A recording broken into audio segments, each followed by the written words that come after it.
Hi everyone, welcome to Korean Express YouTube channel. In this video, we are going to learn how to say I and me in Korean. So let's start. Now in Korean language, we know that there is a concept of honorifics. तो इसीलिए I and me, they have two versions. One is formal and one is informal. Now हम formal version कब use करते हैं? When we are talking to someone older than us or someone senior to us जिसकी position हमसे higher हो, या फिर हम किसी इंसान को respect show करना चाहते हो, okay? तो तब हम formal version use करते हैं I या me का. और informal version कब use होता है? When we are talking to our friends or people younger than us or people whom we are close with और विद आवर फैमिली. तो इस तरह से फॉर्मल और इनफॉर्मल दो वर्जन है आई एंड मी के. Okay, now let's move further. Now how to say I in Korean. Now I in Korean can be expressed with either ना और छ. ना छ. ना क्या है? ना is the informal version of I and छ is the formal version of I. Very simple to remember. Informal version na, formal version cho. Okay. Now how to say me in Korean. Me जो है उसे Korean में same उन्हीं word से express किया जाता है जिन वर्ड से I को एक्सप्रेस करते हैं. That is na is the informal version of me and cho is the formal version of me. Okay.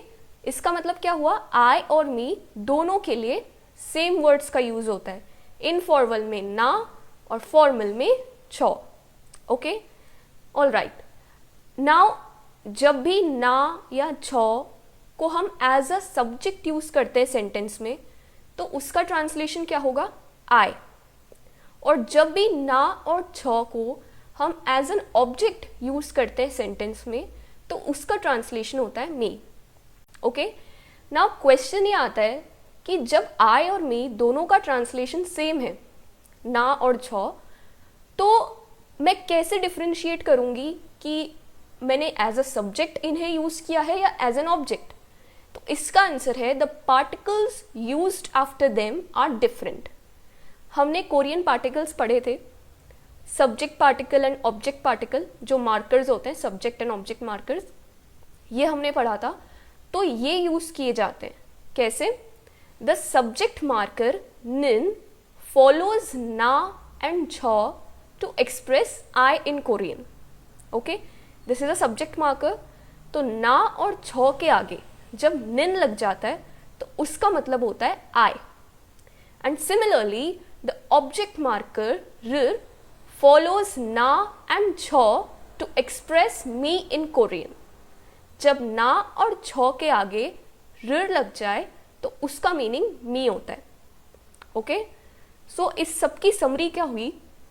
The Korean word for I in informal version is नानन and in formal version is छोनन. And the Korean word for me in informal version is नारुर and in formal version is छोरर. Okay, नानन, छोनन, नारर, छोरर. Okay, very easy to remember.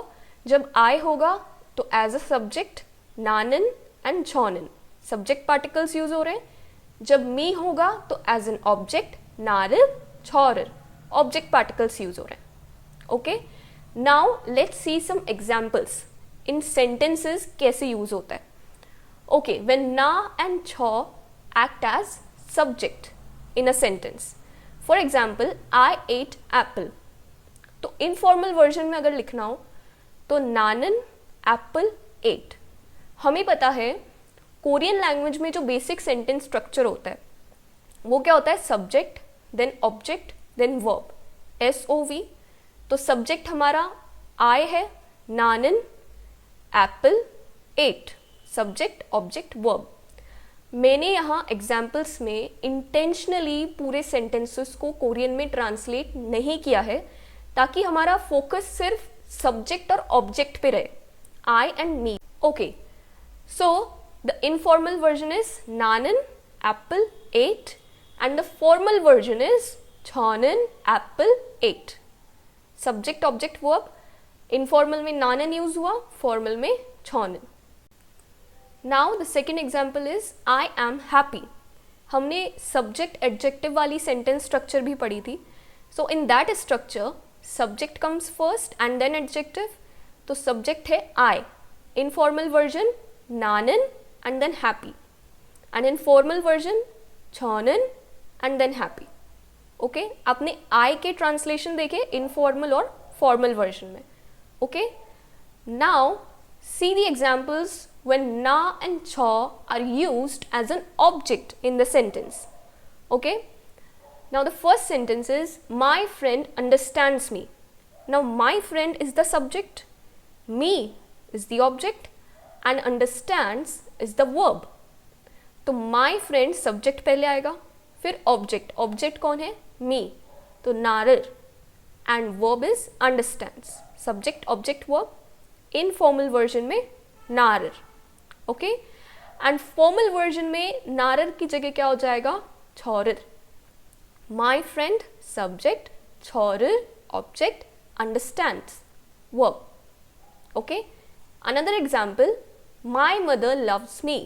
So my mother is the subject, me object and loves that is the verb. तो informal version क्या होगा? Subject object verb, my mother, नारर, loves. सो नारर informal version में मी का translation, and in formal version नारर का क्या हो जाएगा? छौरर. माई मदर सब्जेक्ट, छौरर object, loves verb.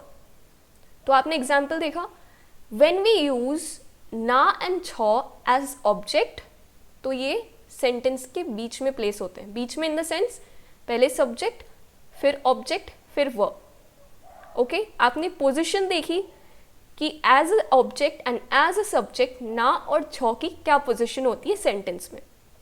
Okay, so I hope आपको समझ आया होगा कि आई एंड मी का कोरियन ट्रांसलेशन क्या होता है. So thank you so much for watching this video. Don't forget like, share and subscribe this YouTube channel. Thank you.